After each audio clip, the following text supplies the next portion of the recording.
On January 9th, 2007, Steve Jobs walked onto a stage at the Moscone Center in San Francisco and told an audience of journalists and technology enthusiasts, "Every once in a while, a revolutionary product comes along that changes everything. And Apple has been very fortunate. It's been able to introduce a few of these into the world." He paused. "Well, today we're introducing 3 revolutionary products of this class. The first," he said, "was a widescreen iPod with touch controls." The audience applauded. The second was a revolutionary mobile phone. More applause. The third was a breakthrough internet communications device. Applause again. Then Jobs smiled. "Are you getting it?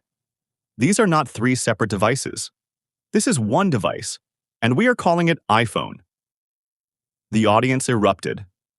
In that moment, before a single unit had shipped, or before a single app had been written, the modern smartphone era had effectively begun.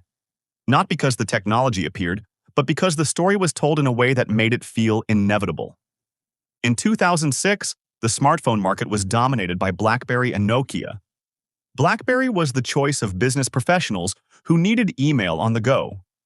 Nokia dominated global handset sales with durable, reliable phones that did what phones were supposed to do.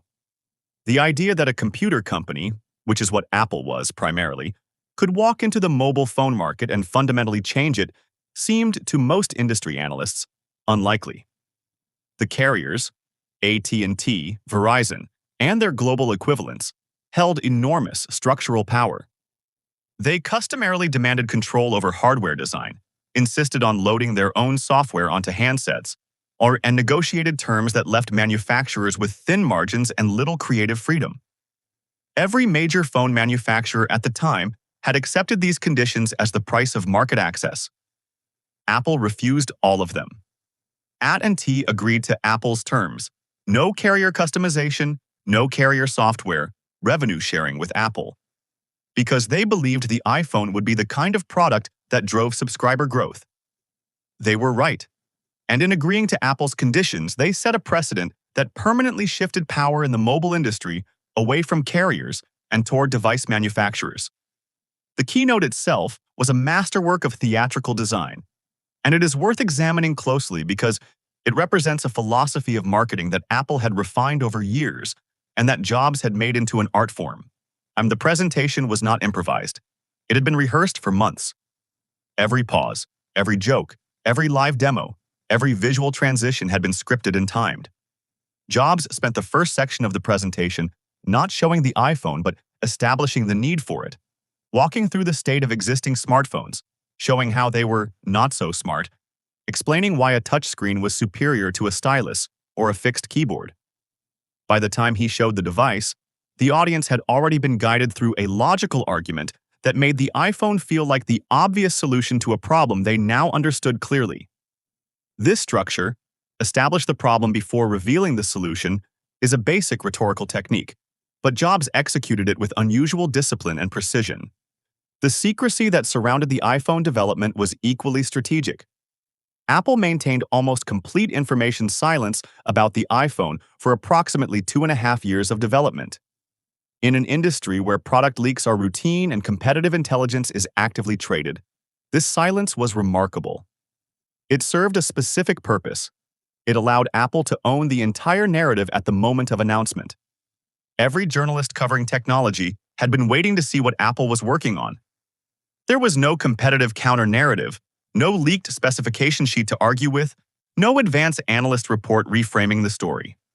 When Jobs walked on stage, the information environment was blank and Apple painted it entirely in their own colors. The contrast with most product launches, where a slow drumbeat of leaks, e-previews, and analyst commentary dilutes the impact of any announcement, could not have been more stark. But the most strategically significant aspect of the iPhone was not the device or the launch event. It was the ecosystem that followed. In 2008, Apple launched the App Store, a marketplace where third-party developers could sell software directly to iPhone users. This transformed the iPhone from a product into a platform. Developers built for iPhone because iPhone users had disposable income and a demonstrated willingness to pay for software. iPhone users stayed iPhone users because their apps, Their music library, their photos, their contacts, their calendar, their entire digital life was organized within Apple's ecosystem. Switching to Android didn't just mean buying a new phone. It meant migrating or abandoning years of accumulated digital infrastructure. This created what strategists call switching costs, not financial penalties for leaving, but practical and psychological friction that makes leaving progressively more painful the longer you stay.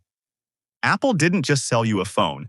They enrolled you in a system, and the value of that enrollment grew with every passing year. The iPhone's launch teaches several marketing lessons at once, and they are lessons that apply well beyond consumer electronics. How you reveal something matters as much as what you reveal. Scarcity of information, maintained with discipline over years, creates desire. A product launch is not a single event, but the beginning of a narrative that continues as long as the product exists. And the most durable competitive advantage is not a better product, but a system that makes switching away from your product feel like losing something irreplaceable. Apple understood all of these things in 2007 and has acted on that understanding consistently in the years since.